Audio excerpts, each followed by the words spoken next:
মুজিব একজন সাধারণ যুবক যার স্বপ্ন ছিল নিজেকে একজন সফল মানুষ হিসেবে প্রতিষ্ঠিত করা। ছোট শহরের এক মধ্যবিত্ত পরিবারে তার জন্ম।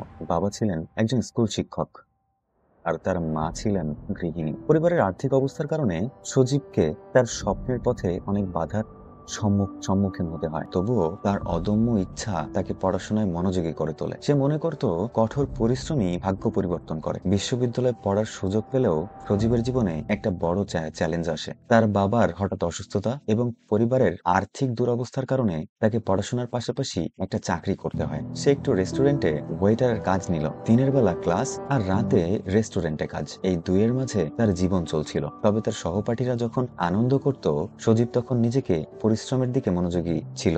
একদিন সজীবের মা তাকে ডেকে বললেন, তোমার বাবা অনেক চিন্তায় আছেন, আমাদের ঘরের ঋণের কিস্তি বাকি পড়ে গেছে, তুমি যদি আরো কিছু করতে পারো। সজীব কিছু বলল না। সে বুঝতে পারলো তার জীবনের সব স্বপ্ন হয়তো এখানেই শেষ হয়ে যাবে, কিন্তু সে হাল ছাড়লো না। রাতের পর রাত সজীব নিজেকে আরো পরিশ্রমে নিয়োজিত করলো। সে ওয়েটারের চাকরির পাশাপাশি টিউশনি শুরু করলো। নিজের ক্লান্তি আর চাপে সে কখনো ভেঙে পড়েনি। একদিন রেস্টুরেন্টে একজন ধনী ব্যক্তি এলেন। তিনি ছিলেন একজন বড় কোম্পানির সিইও। সজীব সেই সময় তাদের অর্ডার নিচ্ছিল। তিনি লক্ষ্য করলেন সজীবের মধ্যে এক ধরনের আন্তরিকতা এবং কাজের প্রতি দায়িত্ববোধ আছে। তিনি কৌতূহলবশত সজীবকে জিজ্ঞেস করলেন, তোমার স্বপ্ন কি? সজীব প্রথমে কিছুটা দ্বিধায় পড়ে যায়, তবে পরে সে বলল, আমি একজন সফটওয়্যার ইঞ্জিনিয়ার হতে চাই, কিন্তু জীবন তোমাকে সে সুযোগ দেয়নি। ধনী ব্যক্তি হেসে বললেন, তোমার চোখে স্বপ্ন আছে এবং আমি বিশ্বাস করি কঠোর পরিশ্রম কখনো বিফল হয় না। তুমি যদি চাও আমি তোমাকে আমার কোম্পানিতে ইন্টার্নশিপের সুযোগ করে দিতে পারি। সজীব প্রথমে বিশ্বাস করতে পারছিল না।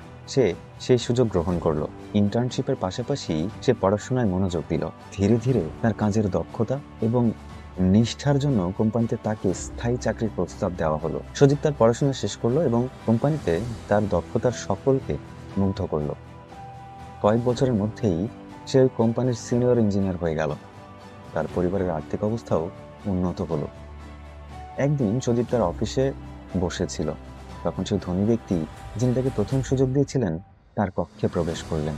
তিনি বললেন, তোমার মতো মানুষগুলোই আমাদের সমাজে আলো। আজ অবসর নিচ্ছি এবং আমি চাই তুমি আমার জায়গাটি নাও। তুমি এই কোম্পানির নতুন সিইও হও। সজীবের চোখে জল চলে এলো। যে ছেলেটি একসময় রেস্টুরেন্টের ওয়েটার ছিল, সে আজ কোম্পানির সিইও। সে বুঝতে পারল জীবনের কঠোর পরিশ্রম আর নিষ্ঠাই মানুষের ভাগ্যকে বদলে দিতে পারে। সজীবের গল্প থেকে একটি শিক্ষণীয় বার্তা পাওয়া যায়, জীবনে কখনো হাল ছাড়া উচিত নয়। কঠোর পরিশ্রম আর দৃঢ় মনোভাব জীবনের যে কোনো মোড়ে আপনাকে বিজয়ী করে তুলতে পারে।